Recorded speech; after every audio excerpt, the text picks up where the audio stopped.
Today, we are talking about getting the biggest and best harvest out of your grow by using the right lights, or more importantly, by using your lights the right way. But before we get into it, let's shout out to today's sponsor, Grow Dots. If you are looking for the absolute easiest way to feed your plants, check out Grow Dots. You mix them in once at the beginning of veg, and they feed your plants all the way to harvest. You don't have to worry about nutrient burn or nutrient lockout. Grow Dots do all the hard work for you. Check them out over at realgrowers.com, and let's get into it. Hi, C. When we go to the grow store, what is it loaded with? What do you see? Nutrients seem to be the most important thing people are worried about. Yes, nutrients. That's the moneymaker, okay? That's the sexy stuff. You know what the workhorse is? The energy, the engine is your light. Your light is responsible for photosynthesis, making something out of photons, out of light. And what it's doing is it's taking, we all know about CO2. It's ripping one of those carbons off of the CO2. That's why it's releasing the oxygen. Plants make oxygen. They're pulling that carbon off. They're adding a little bit of plant nutrient to it, and the light is fusing them together and making it, turning it into plant material.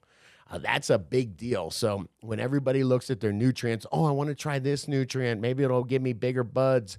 I want to try, I want to try this. The most important thing is having the right amount of light, enough light, mixed with enough CO2, mixed with a little bit of nutrient. Nutrient would be the third one. So if I got my nutrients and my CO2 dialed in, but my lights aren't dialed in, it just doesn't have the energy to actually do what it needs to do with those other two components. Exactly. So dialing up your light is really important. Getting enough light and then knowing how much light is available for your plants is really important. I bought one of these PAR meters right here, about $100 you can find them for.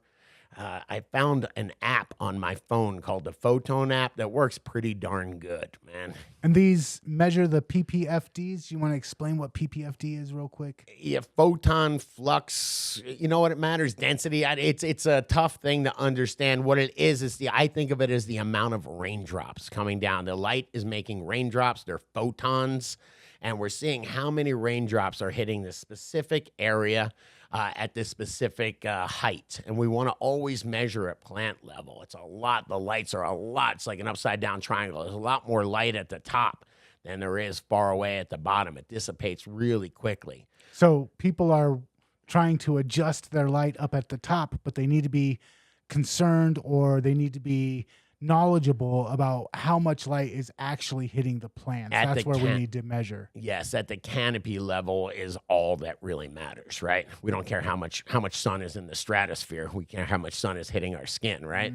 Okay, so I understand what the light does, but what does that translate into? What are the benefits that I get out of my grow if I've got my lights dialed in correctly? Sure, more photosynthesis, you're building more plant material. So you're going to have larger plants, faster growing plants, bigger flowers, more dense, more flavorful. Everything that plant needs to metabolize, it's getting from the light mixed with CO2 and mixed with the nutrient. Okay, and one of my concerns is growing in a tent.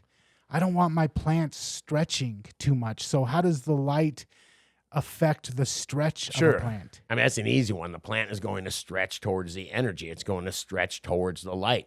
If it has enough light at its canopy level where it should be, it's just going to hang out there and just get bigger and fatter. And So if I'm not giving it the right light at the canopy level, if I'm giving it too little, it's going to stretch to try and get more. Yeah, and then you're going to get a whole bunch of plant material that's not getting enough light, but is still sucking up some light, some CO2, and some nutrient. So you're going to get some little sparse plant. That's why light is the big deal. Light is the energy. Okay, so we use these meters, or we use the Photon app to measure light at the canopy level. And you were telling me that plants need different amounts of light during the different stages of their life. Yes, definitely. So they call it DLI. It's just the amount of raindrops that plant can absorb, and it can only absorb different amounts at different times. So for example, when they're clones, you don't want to be showering these things with tons and tons of raindrops. They can absorb, it's about 200, 300 ppfd on the meter. is what I look for in my clones. 200 seems to build some really beefy clones. Friends will sometimes hook me up with clones that they grow under a little fluorescent or a little wimpy light. They're tiny. They're little wispy little things. When my clones come out, they're big and beefy. And that's because they get plenty of energy. Okay, so moving from clones to teens, when you put them in the solo cups. Sure, I slowly dial them up. That is the key. Is you take your light, and most of the LEDs right now have a dial on them for intensity. Very slowly, 5%, maybe 40, 30, 40 ppfd. You raise it every day for 10 days, 12 days.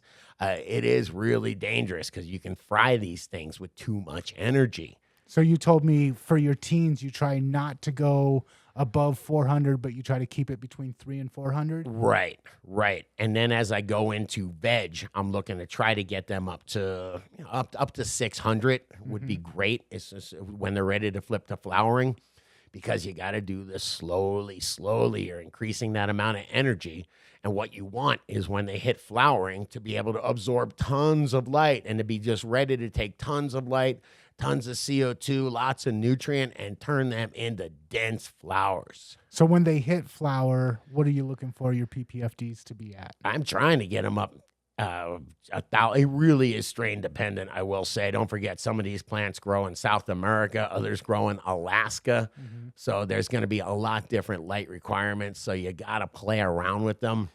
Some will get up to, when you're doing giant commercial grows, you can get up to 1,200 ppfd. Wow. And it's kind of interesting. Remember I talked about the DLI, the amount of raindrops that your plant can absorb during the day? Well, when you think about flowering, you've only got a 12-hour day. So that's only 12 hours of raindrops coming down. When less hours of light than you would have during veg. Yeah, in veg, you've got 18 hours. So what's that mean? You've got to dial up the amount of the intensity of it in flowering to get that same DLI.